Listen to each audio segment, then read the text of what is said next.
Shalom dan puji Tuhan saudara atas kebaikan Tuhan pada setiap kita, sehingga pada minggu ini sekali lagi kita boleh bersama di dalam ringkasan pelajaran sekolah Sabat. Pelajaran yang kelima yang bertajuk Pendamaian Mendatar, Salib dan Gereja. Untuk memulai pembelajaran kita, mari kita berdoa. Bapa Syurgawi, terima kasih atas kebaikan-Mu karena bersama dengan kami sementara kami mempelajari pelajaran sekolah Sabat kami pada minggu ini. Dalam nama Yesus kami berdoa. Amin. Pendamaian mendatar, salib dan gereja. Yang menjadi pertanyaan, apa makna pendamaian mendatar, salib dan gereja menurut buku Efesus? Untuk mempelajari pelajaran ini saudara, ada baiknya kita membaca keseluruhan ayat seperti yang tertera di skrin Anda dan saya. Ayat hafalan, Efesus 2 ayat 13 hingga 14, versi Borneo mengatakan, "Tetapi sekarang dalam Kristus Yesus, kamu yang dahulu jauh sudah dibawa dekat oleh darah Kristus, karena Dia sendiri adalah pendamaian kita. Dia menyatukan kedua-dua pihak dan meruntuhkan dinding pemisah, yaitu perseteruan." Saudara, pada minggu ini kita akan mempelajari buku Efesus pasal yang kedua ayat 11 hingga 22. Pendahuluan sekolah Sabat. Dalam bacaan kita, Efesus 2 ayat 11 hingga 22, membawa kita dalam perjalanan yang bermula dengan dua bangsa yang bertentangan dan berakhir dengan sebuah bangunan atau bait suci yang dibina oleh mereka dalam damai, dengan Kristus sebagai asas dan mortarnya. Paulus melihat salib Kristus sebagai membuat satu perubahan dramatik dengan memusnahkan sekatan dan tembok penghalang yang sedemikian. Dalam pembacaan ini saudara, kita akan melihat orang Yahudi dan bukan Yahudi, bagaimana perjalanan hidup mereka, khususnya membentuk satu kesatuan yang kuat. Nah, dalam perjalanan ini, Yesus berjaya mendamaikan kedua-dua bangsa, meruntuhkan tembok yang memisahkan mereka dan membolehkan mereka hidup dengan aman. Jadi pertanyaan, apakah persamaan yang Anda dapati antara kedua-dua orang ini dan orang percaya yang kini membentuk bait suci Tuhan? Kita akan menjawab pertanyaan ini dalam pembahasan pelajaran kita seterusnya. Nah, artinya secara menegak, salib menghapuskan penyisihan, mendamaikan manusia dengan Tuhan. Secara mendatar, ia mendamaikan sesama manusia antara satu sama lain. Salib menghilangkan pemusuhan dan membawa kedamaian di antara orang Yahudi dan bukan Yahudi, menjadikan mereka seorang yang baru, seperti yang tertulis dalam Efesus 2 ayat 15. Nah, bersama-sama mereka menjadi bait yang baru, tempat kediaman Tuhan dan Roh. Efesus 2 ayat 22. Dan untuk membahas pelajaran ini lebih lanjut, kita akan membagikan kepada topik-topik seperti yang tertera di skrin Anda. Kita masuk di tajuk yang pertama, di bawah dekat dalam Kristus. Yang menjadi pertanyaan, apa maksud di bawah dekat dalam Kristus dalam buku Efesus ini? Efesus 2 ayat 11 hingga 12 mengatakan, "Karena itu ingatlah bahwa dahulu kamu sebagai orang-orang bukan Yahudi menurut daging, yang disebut orang-orang tak bersunat oleh mereka yang menamakan dirinya sunat, yaitu sunat lahiriah yang dikerjakan oleh tangan manusia. Bahwa waktu itu kamu tanpa Kristus, tidak termasuk kewarga Israel, dan tidak mendapat bahagian dalam ketentuan-ketentuan yang dijanjikan, tanpa pengharapan dan tanpa Allah di dalam dunia." Nah saudara, bangsa lain yang kini sudah menjadi percaya kepada Kristus dan anggota tubuhnya, yaitu gereja, suatu waktu dulu pernah benar-benar terpisah dari Israel dan keselamatan yang Tuhan tawarkan, seperti yang kita baca dalam ayat sebentar tadi. Orang Yahudi menghina orang bukan Yahudi karena mereka tidak bersunat, dan orang bukan Yahudi menghina orang Yahudi karena sunat mereka. Tetapi perbezaan antara kedua-dua bangsa itu lebih mendalam daripada tanda luaran. Nah, sebelum mengenal Yesus, orang bukan Yahudi tidak mengetahui jalan keselamatan yang sebenar. Yang pertama itu, mereka bukan sebahagian daripada umat pilihan Tuhan. Yang kedua, mereka tidak mempunyai bahagian dalam perjanjian yang dibuat dengan Israel. Mereka tidak mempunyai harapan. Keempat, mereka tidak mempunyai Tuhan. Nah, yang menjadi pertanyaan, bagaimana kita boleh membantu mereka yang berada dalam keadaan yang sama pada masa ini? Kita masuk ke tajuk yang kedua, yaitu pendamaian, hadiah Tuhan dari salib. Apa maksud pendamaian, hadiah Tuhan dari salib? Bagaimana pendamaian itu berlaku? Siapa sumber pendamaian itu sebenarnya? Efesus 2 ayat 13 hingga 14 katakan, "Tetapi sekarang di dalam Kristus Yesus kamu yang dahulu jauh sudah menjadi dekat oleh darah Kristus. Karena dialah damai sejahtera kita yang telah mempersatukan kedua pihak dan yang telah merubuhkan tembok pemisah, yaitu perseteruan." Nah saudara, dari pembacaan ini apa yang kita boleh faham? Karena dia sendiri adalah pendamaian kita. Dia menyatukan kedua-dua pihak dan meruntuhkan dinding pemisah untuk mendamaikan kedua-duanya dengan Tuhan dalam satu tubuh melalui salib. Dengan itu mematikan perseteruan itu. Seperti yang kita baca dalam Efesus 2, 14 hingga 16. Nah dalam konteks ayat yang kita petik untuk minggu ini, yang kita baca, salib menghasilkan 3 aset besar bagi umat percaya. Yang pertama, orang bukan Yahudi yang jauh dari Tuhan dan umatnya sudah dibawa dekat, luar biasa, kepada kedua-duanya yang kini menjadi anak-anak Tuhan dan saudara seumat dengan umat percaya Yahudi.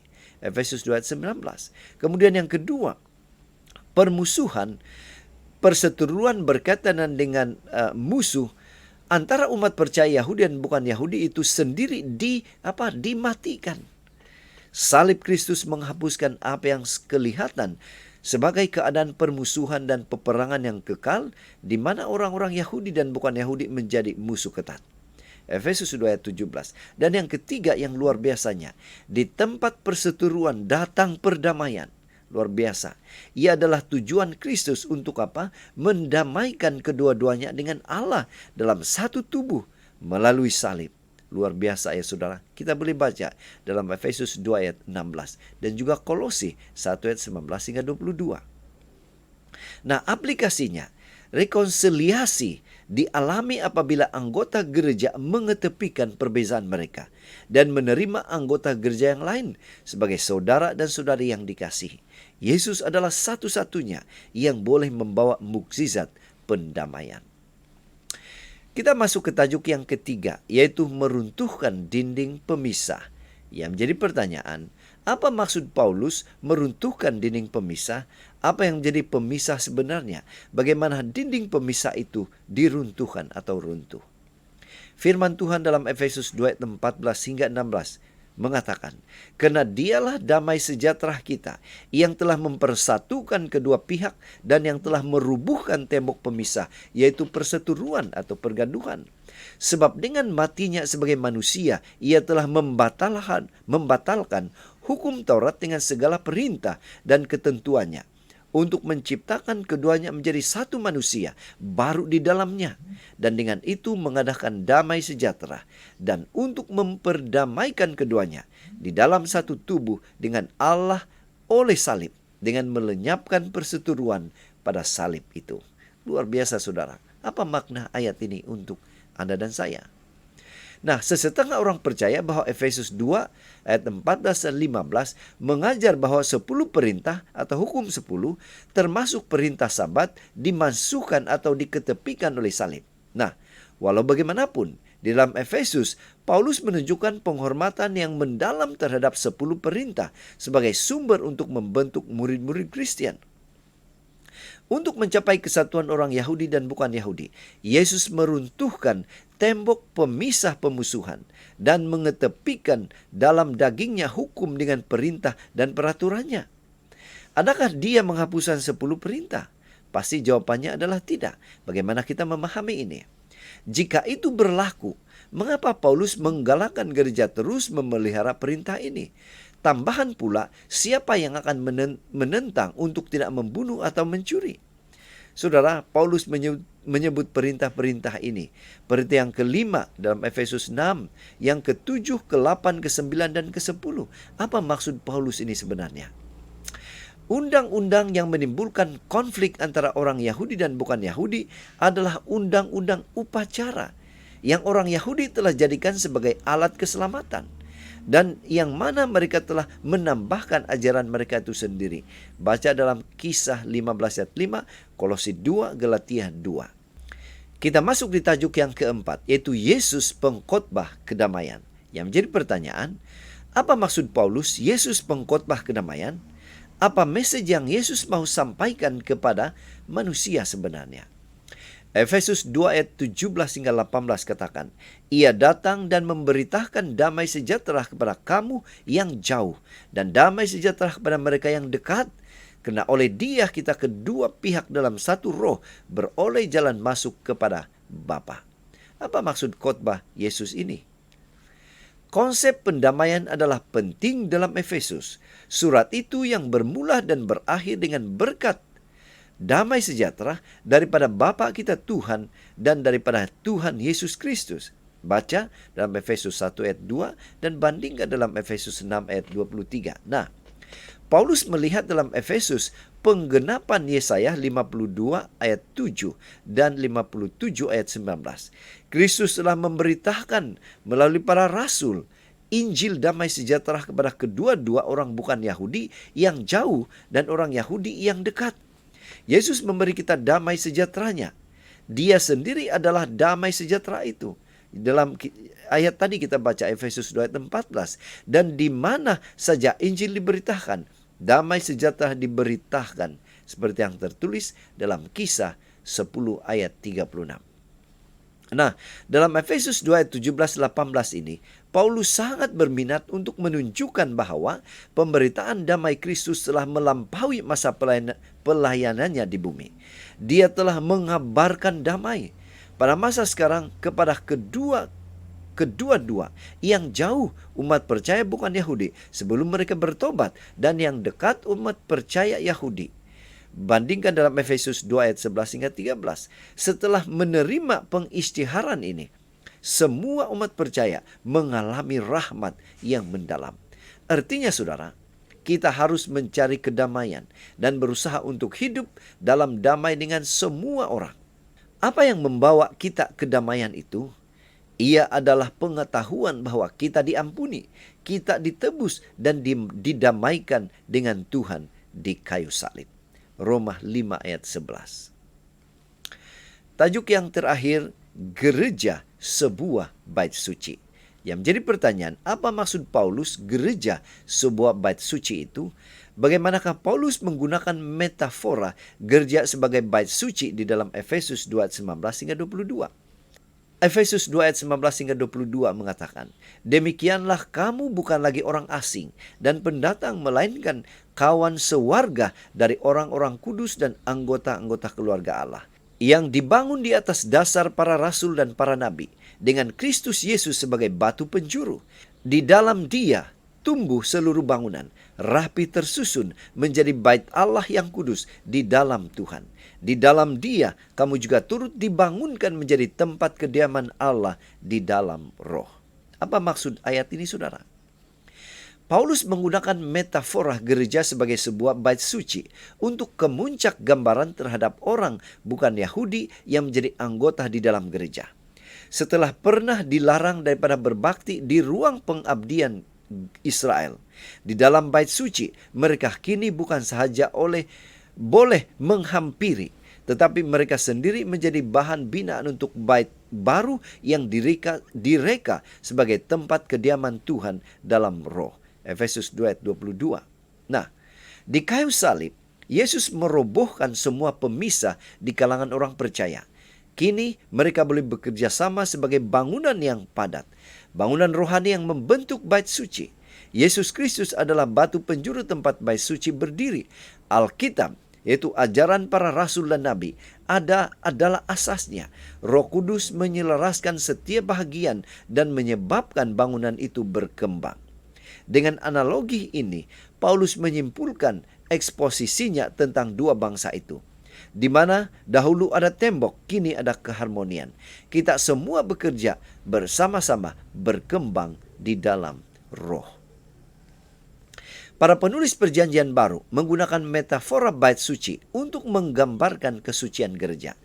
Peranan Tuhan dalam mengasaskan dan mengembangkan gereja dan perpaduan umat percaya di dalam gereja. Metafora digunakan bersama-sama dengan bahasa biologi. Kalau kita boleh baca dalam Efesus 2 ayat 21, di mana bait suci berkembang dan proses pembinaan sering ditekankan. Seperti yang tertulis dalam Efesus 2 ayat 22. Dia mengatakan kamu pun dibina bersama. Daripada image statik, gereja dapat mengakui identitinya sebagai bait Tuhan yang hidup. 2 Korintus 6 ayat 16.